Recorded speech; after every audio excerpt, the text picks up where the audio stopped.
This 5-minute solution will show you how to fix the call failed issue on iPhone after the last iOS update.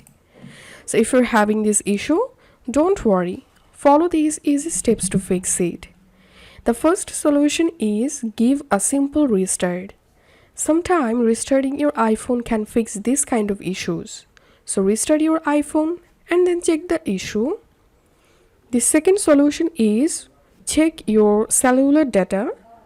Go to your iPhone settings and tap on cellular and make sure to enable cellular data.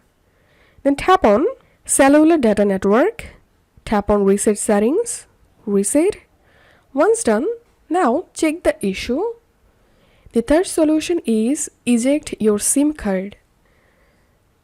After that, reinsert your SIM card and then check the issue. The last solution is reset network settings. Go to your iPhone settings and tap on General.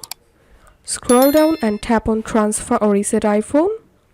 Reset network settings. Once done, hope this solution will fix call failed issue on iPhone.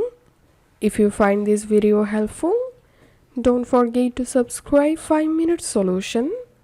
See you in the next video.